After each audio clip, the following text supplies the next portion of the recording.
It's humid. Do you notice it when you step outside? Yeah. It's really kind of sticky. We're not going to be that warm today, but it does feel pretty muggy out there, and there'll be a few showers around, not a washout by any means. It's foggy this morning, you guys. 2 dense fog advisories up until 9 a.m. for the southeast part of the state, back down through Rhode Island. Visibility a quarter or a mile or less in a lot of these spots, so just be aware of that. Rapidly changing visibility conditions across the southeast part of the state. 70 in Boston right now, upper 60s, Manchester to Worcester, low 70s south of town. The dew points in the low 70s as well, 60s in and around Boston and back across northern New England. So the humid air is in place. There are a lot of clouds, but notice the showers that came through overnight are pretty much done. So we're okay for now. There will be another round of a few showers that will pop this afternoon. Let's time things out. In fact, by mid to late morning, notice a couple showers possible. Boston back through the North Shore, back through Worcester County, either side of the Mass Turnpike by 9, 10 o'clock this morning.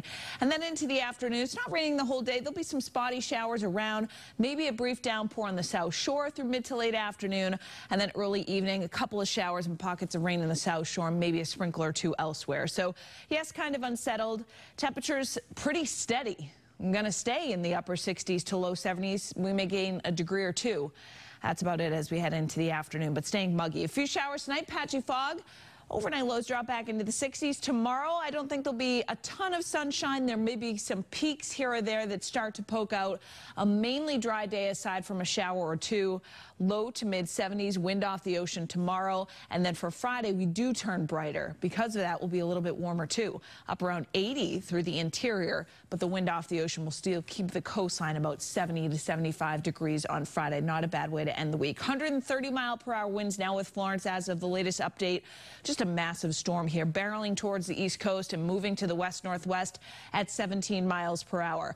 Overnight, Thursday into Friday morning. So this is 2 a.m. on Friday. 120-mile-per-hour winds sitting just off the coastline of North Carolina as a major Category 3 storm, and likely, watch this, to just slow down right along the Carolina coastline after that. So during the day on Friday, even into the start of the weekend, and then gradually weaken as it interacts with land and moves over South Carolina. So the problem with this, I was just reading through the National Hurricane Center discussion, is that they're talking about 10 to 20 inches of rain with locally higher amounts up to 30 or 40 inches.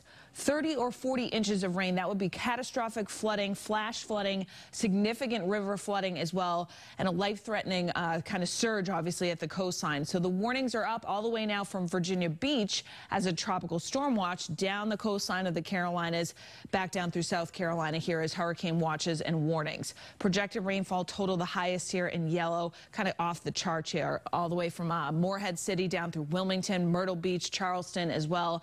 And of course, the wind is going to be a huge concern as it comes ashore and kind of pushes those waves and waters into the coastline as well. For us, yes, building surf up and down the East Coast with a massive storm this big, so we're going to be aware of rip currents because it will be a very summer-like weekend with temperatures in the low 80s. Looks beautiful for us.